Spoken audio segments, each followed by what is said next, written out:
নমস্কাৰ। আজি এই 7 নম্বৰ ফিল্টাৰ চিৰিজত সকলোকে স্বাগতম জনাইছোঁ।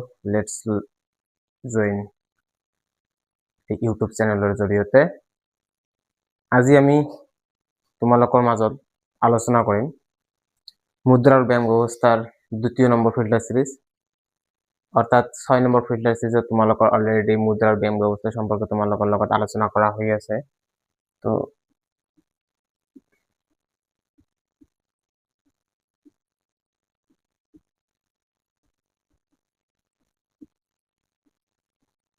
ব্যৱস্থা মুদ্ৰা আৰু ব্যায়াম ব্যৱস্থা মানি এণ্ড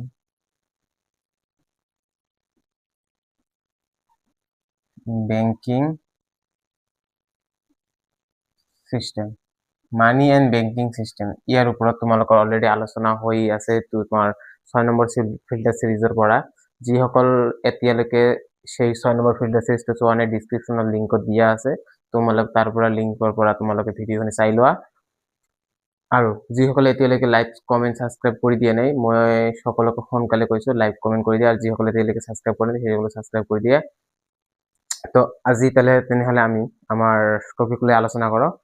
আমি যোৱা ক্লাছত আমি আলোচনা কৰিছোঁ যে মুদ্ৰাৰ ব্যায়াম ব্যৱস্থাৰ তোমালোকৰ মুদ্ৰাৰ ব্যায়াম ব্যৱস্থা মুদ্ৰাৰ কাৰ্যাৱলী। আমি প্ৰথম কোৱেশ্যনটো আমাৰ অহাকালিৰ কাৰণে হোমৱৰ্ক আছিল মুদ্ৰাৰ কাৰ্যাৱলী। মুদ্ৰাৰ কাৰ্যাৱলীসমূহ এইটো আমাৰ টপিক আছিলে। তো এতিয়া কথা মুদ্ৰাৰ কাৰ্যাৱলীসমূহৰ জানিবলৈ হ'লে বিশেষকৈ মুদ্ৰাৰ কাৰ্যাৱলী, মুদ্ৰাই কি কাম কৰে, অৰ্থাৎ মুদ্ৰাৰ কাম কি, function of money, function of money. এই ফাংশন অফ মানি এইসমূহ যদি আমি জানিবলৈ যাওঁ তেনেহ'লে ইয়াৰ ভিতৰত বিশেষকৈ আহিব মুদ্ৰাই কি কাম কৰে, লেনদেনৰ মাধ্যম, লেনদেন কাৰ্য সম্পাদন করে। মুদ্রা কি কাম করে, লেনদেন কার্য করে। তারপরে মূল্যর মাপকাঠি হিসাবে কাম করে, মূল্যর মাপকাঠি হিসাবে কাম করে। সঞ্চয় ভাণ্ডার হিসাবে কাম করে। আৰু স্থগিত দেনা পাওনাৰ পৰিশোধতা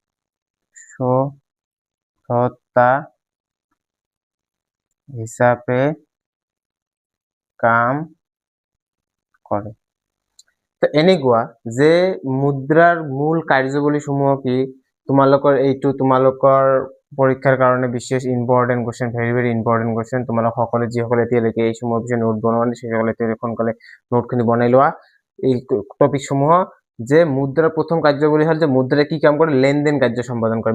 মুদ্ৰাৰ জৰিয়তে আমি যিকোনো ধৰণৰ লেনদেন কাৰ্য কি কৰিব পাৰোঁ, সম্পাদন কৰিব পাৰোঁ। কাৰণ মুদ্ৰা এনে এটা বিনিময় প্ৰচেছ যাৰ সহায়ত অতি সহজতে আমি যিকোনো ধৰণৰ দ্ৰব্য সামগ্ৰী আমি কি কৰিব পাৰোঁ, বিক্ৰী বা ক্ৰয় কৰিব পাৰোঁ। ঠিক আছে। তাৰ লগতে দ্বিতীয় নম্বৰটো আছে মূল্যৰ মাপকাঠি হিচাপে কাম কৰে। মুদ্ৰাৰ সহায়ত আমি যিকোনো বস্তুৰ সঠিক মূল্য কি কৰিব পাৰোঁ, নিৰূপণ কৰি। বস্তু এটাৰ দাম কিমান হ'ব পাৰে, তাৰ পৰিমাণ হিচাপে তাৰ দাম কিমান হ'ব লাগে, তো সেইসমূহ বস্তু আমি সঠিকভাৱে আমি মূল্যৰ জৰিয়তে আমি কি কৰিব পাৰোঁ, নিৰূপণ কৰিব পাৰোঁ। কিয়নো মূল্যৰ মাপকাঠিৰ ক্ষেত্ৰত আমি যদি মাপকাঠিৰ ক্ষেত্ৰত যাওঁ তেতিয়াহ'লে যে বিভিন্ন বস্তুৰ বিভিন্ন মাপকাঠি থাকে। যেনেকুৱা আমি যদি ধান, চাউল, ঘেঁহু, মৰাপাট আদিৰ ক্ষেত্ৰত দেখোঁ, তেনেহ'লে আমি ক্ৰপছৰ ক্ষেত্ৰত দেখোঁ, তেনেহ'লে এইবিলাক আমি কি কুইণ্টেলত আমি তাক ওজন কৰোঁ।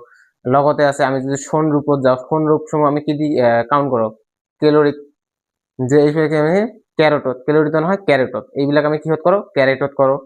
তাৰপিছত আছে আমি যদি গাখীৰ, তোমাৰ লিকুইড বস্তু যিবিলাক আছে সেইবিলাক আমি কিহত আমি ওজন কৰোঁ, আমাৰ কোৱান্টিটি লেভেলটো আমি কিহত কৰোঁ, আমি লিটাৰত কৰোঁ। তো বিভিন্ন বস্তুৰ বিভিন্ন কি থাকে, তেওঁলোকৰ পৰিমাপৰ মাধ্যম বেলেগ বেলেগ হয়।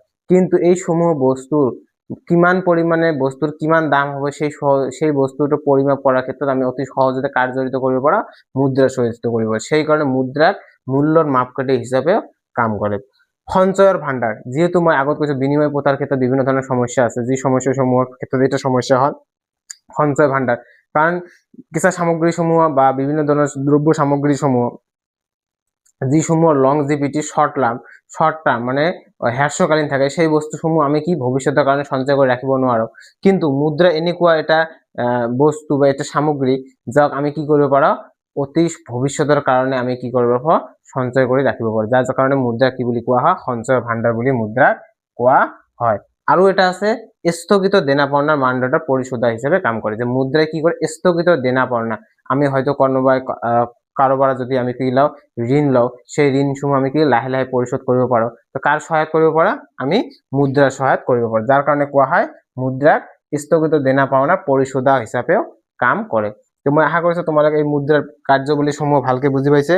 ইয়াৰ পৰা তোমাৰ এই কোশ্চেনটো তোমালোকৰ কাৰণে যিহেতু বিশেষকৈ ইম্পৰ্টেণ্ট, সেই কাৰণে এই পাঠত এতিয়া আমি আলোচনা কৰিম মুদ্ৰা আৰু বেংক ব্যৱস্থাৰ আন এটা গুৰুত্বপূৰ্ণ তোমালোকৰ কাৰণে বিশেষ জানিবলগীয়া টপিক।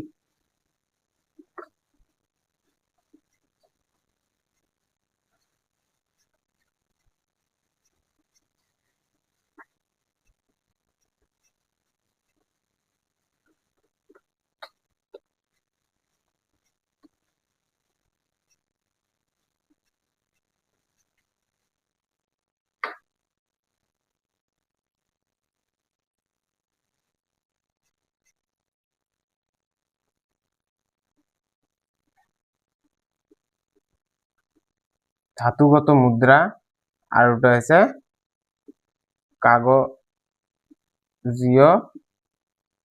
মুদ্রা। কয়েন মানে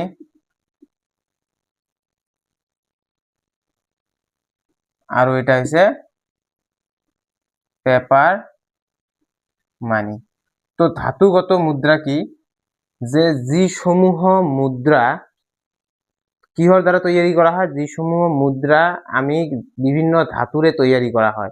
যেনেকুৱা ধাতুগত মুদ্ৰা যেনেকুৱা কিহৰে তৈয়াৰী হয়, ধাতুগত মুদ্ৰা সোণ ধাতুৰ মুদ্ৰা হয়, ৰূপ ধাতুৰ মুদ্ৰা হয়, পিতলৰ মুদ্ৰা হয়। তো এনেকুৱা যে গোল্ড, সিলভাৰ, ব্ৰোঞ্জ এইসমূহৰো কি হয়, মুদ্ৰা তৈয়াৰ কৰা হয়। বিভিন্ন সময়ত আমি দেখিবলৈ পাওঁ সোণৰ মুদ্ৰা দেখিবলৈ বিভিন্ন সময়ত বিভিন্ন ডাইনেষ্টিত বিভিন্ন ধৰণৰ ৰজাৰ শাসনকালত আমি বিভিন্ন ধৰণৰ সোণৰ মুদ্ৰা, ৰূপৰ মুদ্ৰা আমি দেখিবলৈ পাওঁ। পিতলৰ মুদ্ৰাও দেখিবলৈ পাওঁ, এতিয়াও আছে। তো এনেকুৱা এলুমিনিয়ামৰ মুদ্ৰা দেখিবলৈ পাওঁ। তো এনেকুৱা ধৰণৰ বিভিন্ন মুদ্ৰা কি আছে আমি দেখিবলৈ পাওঁ, যিসমূহ মুদ্ৰা কি থাকে বিভিন্ন ধাতুৰে তৈয়াৰী থাকে। তো ধাতুৰে তৈয়াৰী থকা মুদ্ৰাসমূহ কি মুদ্ৰা বুলি কোৱা হয়, ধাতুগত মুদ্ৰা। আৰু কাগজীয় মুদ্ৰা কি হয়, যে কাগজীয় মুদ্ৰা হয় ভাৰত চৰকাৰৰ দ্বাৰা, আমি যেহেতু ভাৰতৰ কথা আলোচনা কৰিছো, তো ভাৰত চৰকাৰৰ দ্বাৰা স্বীকৃতিপ্ৰাপ্ত আৰবিআইৰ দ্বাৰা, মানে ভাৰত সৰকাৰ মানে আৰবিআইৰ দ্বাৰা স্বীকৃতিপ্ৰাপ্ত মুদ্ৰাসমূহক কাগজীয় মুদ্ৰা বুলি কোৱা হয়। কাৰণ ভাৰত চৰকাৰে কি মুদ্ৰা ছপা কৰে, কাগজীয় মুদ্ৰা ছপা কৰে। তো ভাৰত চৰকাৰৰ লগতে আৰবিআইৰ দ্বাৰা স্বীকৃতিপ্ৰাপ্ত মুদ্ৰাসমূহক বা তৈয়াৰী মুদ্ৰাসমূহক আমি কি বুলি কওঁ, কাগজীয় মুদ্রা বুলি কওঁ। এই কাগজীয় মুদ্রার উদাহরণ যদি যাওঁ আমি কি ক'ব পাৰোঁ, 500 টকীয়া কাগজীয় নোট, 500 টকীয়া কাগজীয় নোট। তো এইটো আমি কি বুলি পাওঁ, কাগজীয় নোটৰ ডেফিনেশ্যন বুলি, কাগজীয় মুদ্ৰাৰ ডেফিনেশ্যন বুলি ক'ব পাৰোঁ। মই আশা কৰিছোঁ তোমালোক সকলোৱে বুজি পাইছে কথাখিনি। এতিয়া কথা হ'ল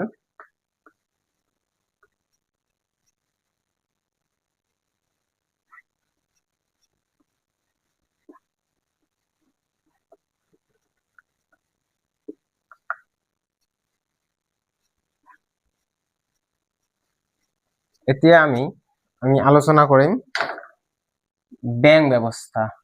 ইম্পৰ্টেণ্ট টপিক তোমালোকৰ কাৰণে বেংক ব্যৱস্থা। এইটো ইম্পৰ্টেণ্ট, যিহেতু তোমালোকৰ কাৰণে বিশেষভাৱে ইম্পৰ্টেণ্ট টপিক। তো বেংক ব্যৱস্থা আমি জানিব লাগিব আগত বেংক কি, হোৱাট ইজ বেংক। কোশ্চেন আমাৰ এইটো, হোৱাট ইজ বেংক। বেংক কি, যে বেংক হল এটা বিত্তীয় অনুষ্ঠান। ব্যাংক কি এটা?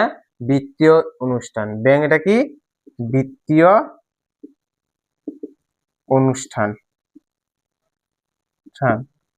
যত আমি কি করা? টকার লেনদেন, যত আমি টকার লেনদেন কৰিব পাৰো। কথাটা বুঝি পাইছে যে ব্যাংক হল এটা বিত্তীয় অনুষ্ঠান যত আমি টকাৰ লেনদেন কৰিব পাৰো। অৰ্থাৎ টকা জমা ৰখা, লগতে টকা উলিওৱা, টকা কিবা এটা ঋণ লোৱা বা ঋণ পৰিশোধ কৰা, এই সমূহ কাৰ্য কোনে সম্পাদন কৰে? ব্যাংকে সম্পাদন করে। তো গতিকে ব্যাংক এটা কি? বিত্তীয় অনুষ্ঠান, ফাইন্যান্সিয়াল ইনস্টিটিউশন। কথা বুঝে গেছে? তো ব্যাংক হল এটা financial, bank is a financial institution. হ্যাঁ, তো সেই কারণে ব্যাংক কি? যিকোনো ধরনের লেনদেন কার্য আমি কি কৰিব পাৰো? ব্যাংকৰ জৰিয়তে সম্পাদন কৰিব পাৰো। এতিয়া কথা হল ব্যাংক কেই প্ৰকাৰ? যে এই যে ব্যাংকৰ কথা আমি আলোচনা কৰিলো, ব্যাংক কেই প্ৰকাৰ? ব্যাংক কেই প্রকার? ব্যাংক মনত রাখিব, ব্যাংক দুই প্রকার। ব্যাংক দুই প্রকার। ফার্স্ট হল কেন্দ্রীয় ব্যাংক,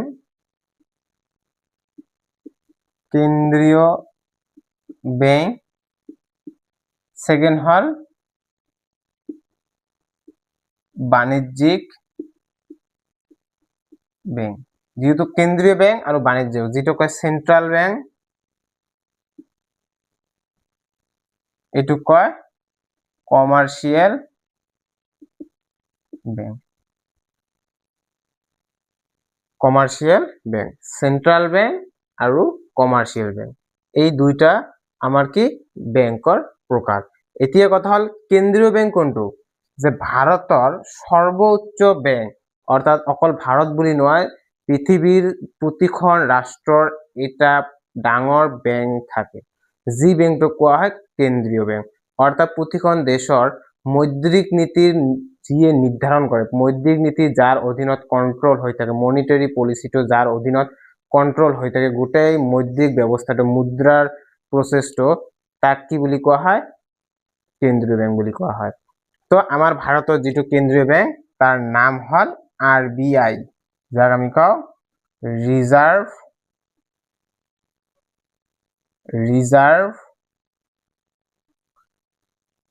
ব্যাংক অফ ইন্ডিয়া। আর কিমান চন গঠন করা হয়? 1935। 1935 আমি আমার ভারতবর্ষর ডাঙর যে কেন্দ্রীয় ব্যাংক, এটাই আমার ভারতবর্ষের কেন্দ্রীয় ব্যাংক। আর কেন্দ্রীয় ব্যাংকটা কদ স্থাপন করা হয়? এই ব্যাংক, আমার এই রিজার্ভ ব্যাংকের মুখ্য কার্যালয় কদ আছে? মুম্বাই। কিন্তু আমার এই রিজার্ভ ব্যাংক কত সনত আমি স্থাপন করা হয়? 1935 আমি এই রিজার্ভ ব্যাংক গঠন করি, যেটা আমার ভারতবর্ষের এটা কি ব্যাংক? কেন্দ্রীয় ব্যাংক। আর আমার ভারতবর্ষের এটাই কেন্দ্রীয় ব্যাংক, সেটার নাম আছে রিজার্ভ ব্যাংক অফ ইন্ডিয়া। আর কমার্শিয়াল ব্যাংক, বাণিজ্যিক ব্যাংক। তো বাণিজ্যিক ব্যাংক আমার ভারতবর্ষের বহুত বাণিজ্যিক ব্যাংক আছে, যিসমূহ ব্যাংক যেনেকুৱা SBI, UCO, Assam Gramin Vikash bank, HDFC bank, ICICI bank. তো এনেকুৱা বহুতো ব্যাংক আছে আমাৰ ভাৰতবৰ্ষত, যিসমূহ ব্যাংক বাণিজ্যিক ব্যাংক। অৰ্থাৎ বাণিজ্যিক ব্যাংক আৰ কেন্দ্ৰীয় ব্যাংকৰ মাজত ডিফাৰেন্সটো এইটো যে বাণিজ্যিক ব্যাংক, মনত ৰাখিব যে বাণিজ্যিক ব্যাংক হল দেশৰ সৰ্বোচ্চ ব্যাংক। দেশ এখনৰ সৰ্বোচ্চ ব্যাংকক কি ব্যাংক বুলি কোৱা হয়? কেন্দ্ৰীয় ব্যাংক বুলি কোৱা হয়। আৰু বাণিজ্যিক ব্যাংক হল জনসাধাৰণৰ জৰিয়তে লেনদেন হোৱা ব্যাংকসমূহ কি ব্যাংক বুলি কোৱা হয়? জনসাধাৰণৰ লেনদেন হোৱা ব্যাংকসমূহ কি বুলি কোৱা হয়? বাণিজ্যিক ব্যাংক। অর্থাৎ কেন্দ্রীয় ব্যাংক অকল সরকারের দ্বারাহে নিয়ন্ত্রিত হয়, আর সরকারের কাম কাজ সমূহ কোন ব্যাংকে করে? কেন্দ্রীয় ব্যাংকে করে। কিন্তু বাণিজ্যিক ব্যাংকে কি করে? জনসাধারণের কাম কাজ সমূহ করে। জনসাধারণের কাম কাজ সমূহ কোনে করে? বাণিজ্যিক ব্যাংকে করে। অর্থাৎ যে কোনো জনসাধাৰণৰ যদি কিবা একাউন্ট, কিবা বহি খুলিব লগা হয়, খাতা বহি এখন খুলিব লগা হয়, কত খুলিব লাগিব? আমাক যিকোনো এটা বাণিজ্যিক বেংকতহে কৰিব লাগিব, অৰ্থাৎ তোমাৰ ওচৰে পাজৰে থকা তুমি যিকোনো এখন বেংকত তোমাৰ নামত এখন কি কৰিব পাৰা, একাউণ্ট বহি উলিয়াব পাৰা। যেনেকৈ SBI, ইউকো বিভিন্ন ধৰণৰ বেংক ব্যৱস্থা আছে তোমালোকৰ ওচৰত, তোমালোকে জানা, এনেকুৱা বেংকৰ পৰা তুমি নিজৰ একাউণ্ট খুলি ল'ব পাৰা।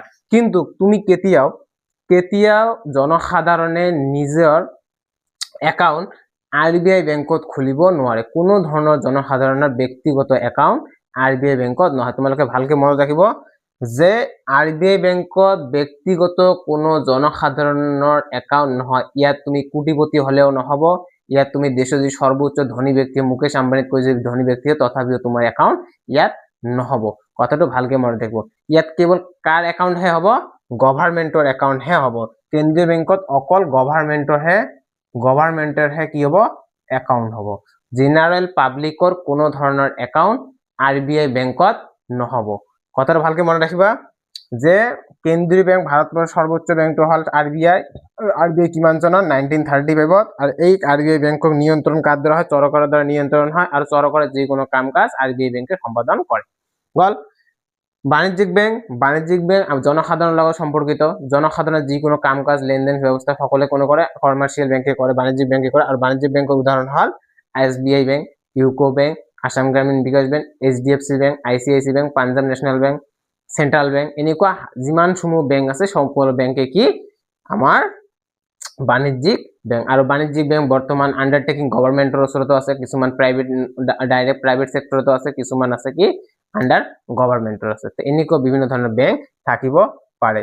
তো এতিয়া কথা হ'ল আমাৰ যে এইসমূহ বেংকৰ ভিতৰতে আমাক বিশেষকৈ জানিব লাগিব, ইয়াৰ পৰা তোমালোকৰ কিন্তু কোৱেশ্চন আহিব, তো ভালকে কথাখিনি ভালকে বুজি ল'ব এইসমূহ আৰু নোট ডাউন কৰি ল'ব লগে লগে।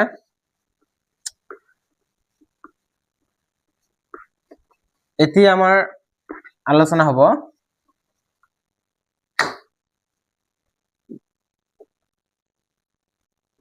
RBI বেংকৰ কাৰ্যৱলী। RBI বেংকৰ কাৰ্যৱলী কেতিয়াবা এইটো কোৱেশ্চন দিয়ে,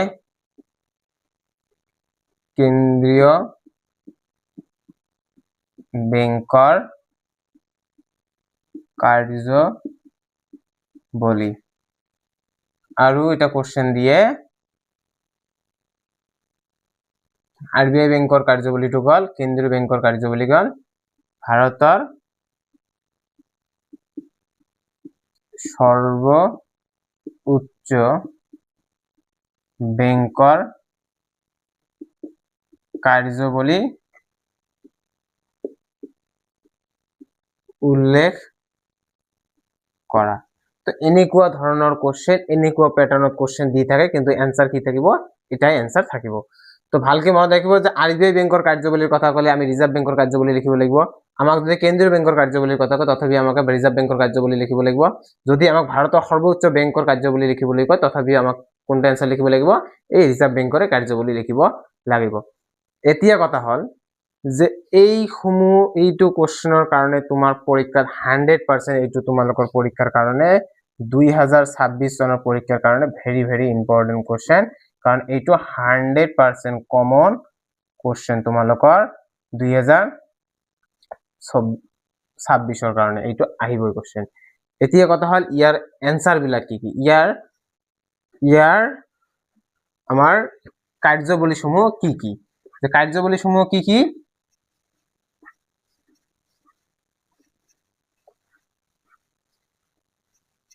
ইয়াৰ কাৰ্যৱলীসমূহ কি কি?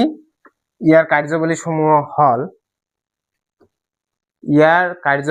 হ'ল, এক নম্বৰ চৰকাৰৰ বেংক, দুই নম্বৰ মুদ্ৰাস্ফীতি নিয়ন্ত্ৰণ,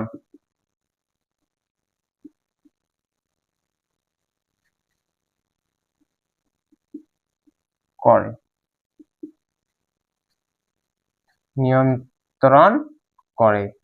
3 নম্বৰ বৈদেশিক মুদ্ৰাৰ রক্ষা করে, বৈদেশিক মুদ্রা রক্ষা করে। 4 নম্বর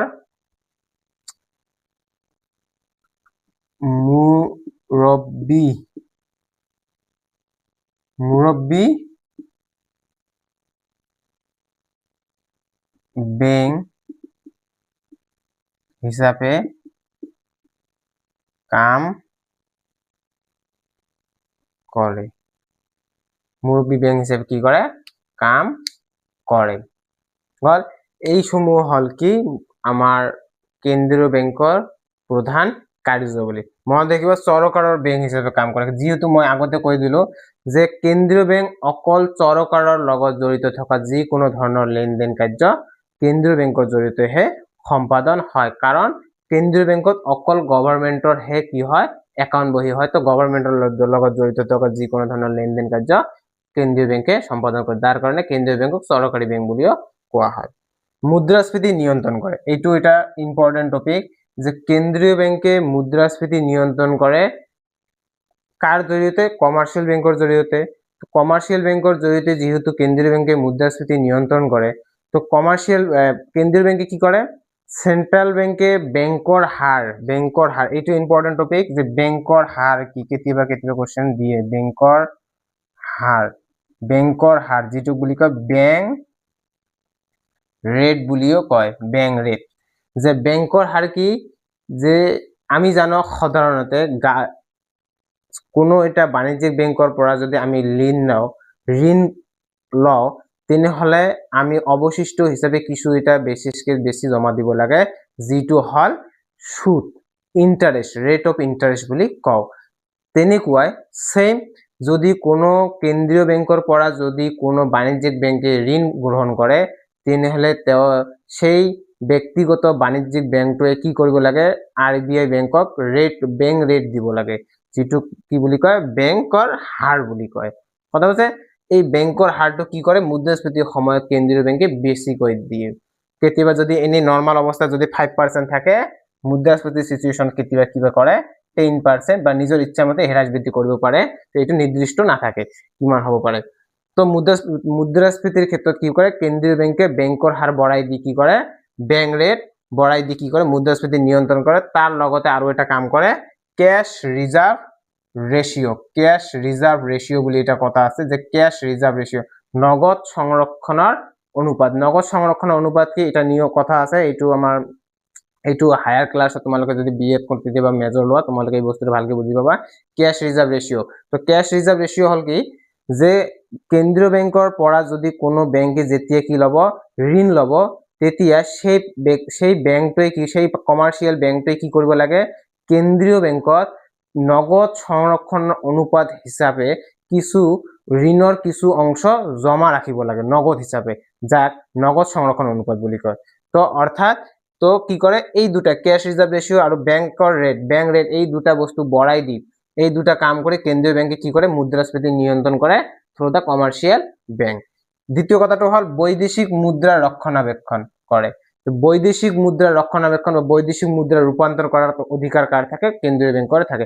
সাপোজ ধৰিলে আমাৰ ভাৰতবৰ্ষৰ পৰা কোনো এজন ব্যক্তি আমেৰিকাত বা তোমাৰ দুবাই বা আদাৰ্স কিবা কান্ট্ৰিত কি কৰিব গৈছে কাম কৰিবলৈ গৈছে, তেওঁ ইনকাম কৰা টকাখিনি যদি তেওঁ ভাৰতবৰ্ষতে পঠায় তেতিয়া এই টকাখিনি যে ভাৰতবৰ্ষত আহি, কাৰণ আমি আমেৰিকাৰ কথা কওঁ আমেৰিকাৰ কাৰেন্সিৰ নাম হচ্ছে ডলাৰ, কিন্তু আমাৰ ভাৰতবৰ্ষেৰ টকা, তো ডলাৰক টকাত কনভাৰ্ট কৰাৰ ক্ষেত্ৰত আমাক সহায় কোনে কৰিব RBI বেংকে কৰিব, কাৰণ একমাত্ৰ অধিকাৰ কাৰ আছে RBI বেংকৰে আছে। তেওঁ বৈদেশিক মুদ্ৰা কি কৰে ৰক্ষণাবেক্ষণ কৰে। তো তেওঁ কি কৰিব ডলাৰক টকাত কনভাৰ্ট কৰিব আৰু তাৰ কাৰণে তেওঁ এটা বিশেষ কিবা এটা চাৰ্জ গ্ৰহণ কৰিব, ট্যাক্স হিসেবে গ্ৰহণ কৰিব আৰু বাকি অবশিষ্টখিনি তোমাক কি কৰিব তোমাৰ একাউণ্টত ভৰাই দিব। তো এই ক্ষেত্ৰত যে কোৱা হৈছে বৈদেশিক মুদ্ৰা ৰক্ষণাবেক্ষণ হিসেবে কাক কোৱা কেন্দ্ৰীয় বেংকক কোৱা হয়। মুৰব্বী বেংক হিসাবে কাম করে, যে মুরব্বী বেংক অর্থাৎ মুরব্বী বেংক কিয় যিকোনো যেহেতু সর্বোচ্চ বেংক দেশ এখনো সর্বোচ্চ বেংক হল কেন্দ্রীয় বেংক বা আমার ভারতবর্ষত রিজার্ভ বেংক।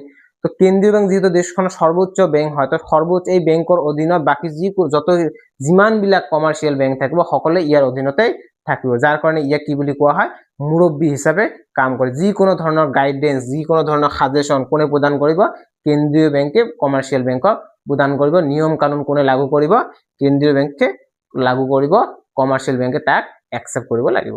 তো কথা বুজি পাইছে। তো এইখিনি হল আমাৰ কেন্দ্ৰীয় বেংকৰ কাৰ্যাৱলী। আৰু তোমাৰ কেন্দ্ৰীয় বেংকৰ কাৰ্যাৱলী এইটো তোমালোকৰ কোশ্চেন। এই কোশ্চেনটো তোমালোকৰ 2026 বৰ্ষৰ চূড়ান্ত পৰীক্ষাৰ বাবে বহুত ইম্পৰ্টেন্ট কোশ্চেন। তো বুজি পাইছে। তো মই আশা কৰিছো তোমালোকে এই কোশ্চেনটো ভালকে ৰিভাইজ কৰিবা। ঠিক আছে। তো আজিৰ কাৰণে ইমানলৈকে থাকিল। নেক্সট ক্লাছত আমি কি কৰিম, বাণিজ্যিক বেংকৰ কাৰ্যাৱলীৰ ওপৰত আমি নেক্সট ক্লাছত আলোচনা কৰিম, যে বাণিজ্যিক বেংক কি হয়, বাণিজ্যিক বেংকৰ ওপৰত নেক্সট ক্লাছ আমি আলোচনা কৰিম। ঠিক আছে। আজিৰ কাৰণে ইমানেই। ধন্যবাদ সকলোকে।